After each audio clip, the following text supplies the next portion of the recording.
أعوذ بالله من الشيطان الرجيم بسم الله الرحمن الرحيم الحمد لله وحده والصلاة والسلام على من لا نبي بعد أما بعد Allah subhanahu wa ta'ala, He says in the Quran,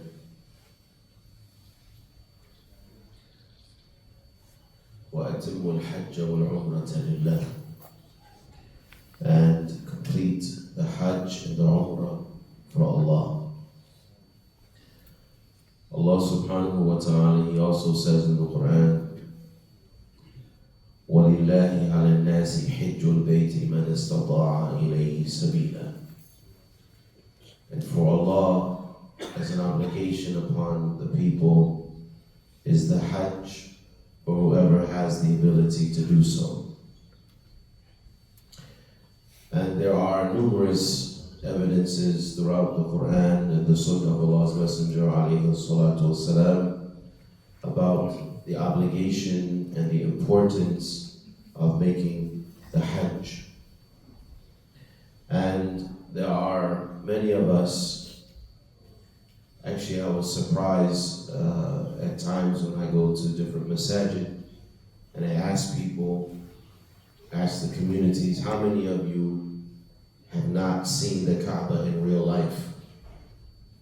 How many people, their hands go up, and looking at the ages of these people, these individuals, actually they're above 40 years old, some of them even being above 50 years old, still not having ever seen the Kaaba in real life, only seeing it in pictures or on television.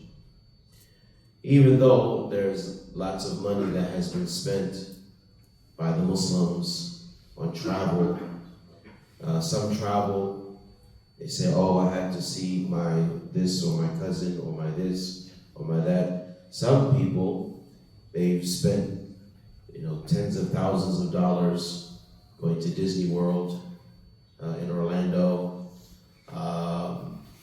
but never having made the trip to the house of Allah subhanahu wa ta'ala. And this is problematic because Allah Azza wa Jal has said, for those who have the ability to do so, meaning that once you have the physical and financial ability to make the trip, it now becomes an obligation. It now becomes an obligation on you. And if you do not go, then it may be that Allah subhanahu wa ta'ala may punish you by preventing you from being able to go the following year. Which is why we've been commanded to expedite our trip to Hajj. When the Prophet sallallahu alaihi wasallam, he says, "Man arada an yahujj falyu'ajjil, فإنه قد يمرض المريض أو تضل الضالة أو تعرض الحاجة." The Prophet sallallahu alaihi wasallam, he said, whoever is going to make Hajj, then let him speed the process up, let him expedite it. For verily a person may become sick, or his riding animal may be lost, or some need may arise.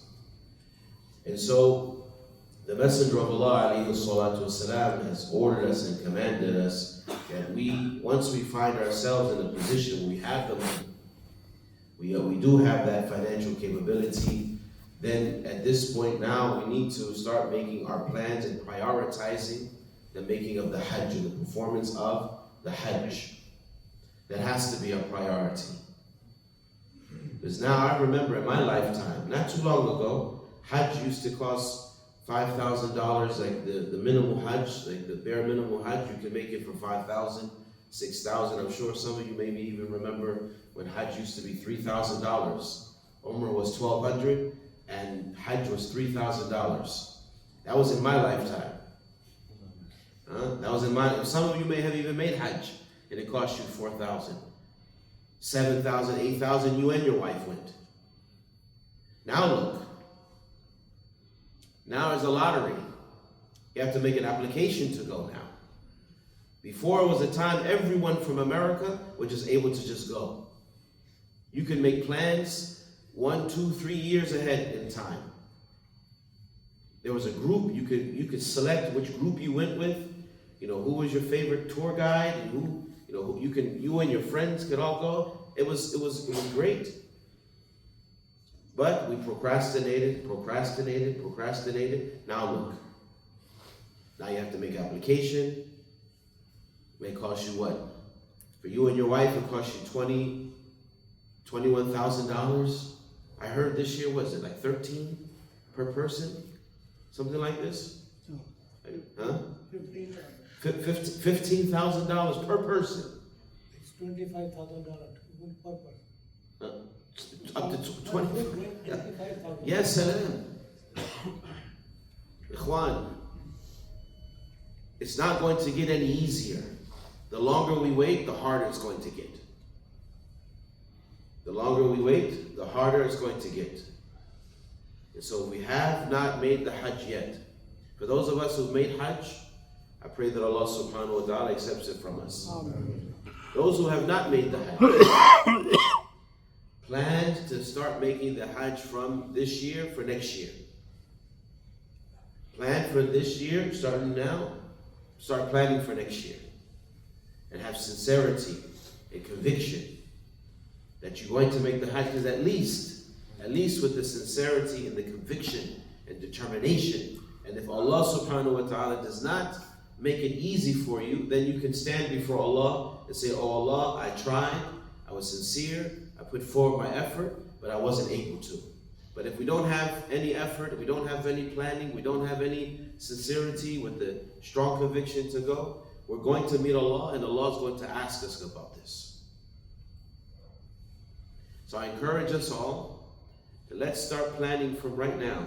MashaAllah, there's some bright minds here. We have some powerful minds, some financial minds. Some of us, MashaAllah, I see that your nice shoes and your nice looking watches. Man, MashaAllah, Allah has blessed you with money. It means it comes from some place of intelligence. So let's leverage the masjid in our community and say, Brother Jamil, right? You look like you're financially successful. How can I save up my money to be able to perform the Hajj? Let's talk to each other. Say, Brother Hamid, MashaAllah, you look like you're successful. Dr. Abdul Mateen, hey, give me some advice. Right? Let's leverage our community. If we don't have the knowledge, let's start reaching out. Let's plan. Let's make every single effort that's within our capabilities to be able to perform this great act of worship. I guarantee you, it is a life-changing experience. It is a life-changing experience. You will not be the same person when you come home. So I pray that Allah subhanahu wa ta'ala helps us. May Allah subhanahu wa ta'ala make ibadah easy on us. May Allah subhanahu wa ta'ala accept from us all of our good deeds and our righteous actions. I pray that Allah ta'ala overlooks our faults, forgives us of our shortcomings. May Allah ta'ala protect us from the punishers of the grave and the punishers of the hellfire, and ask Allah to enter us all into Jannah.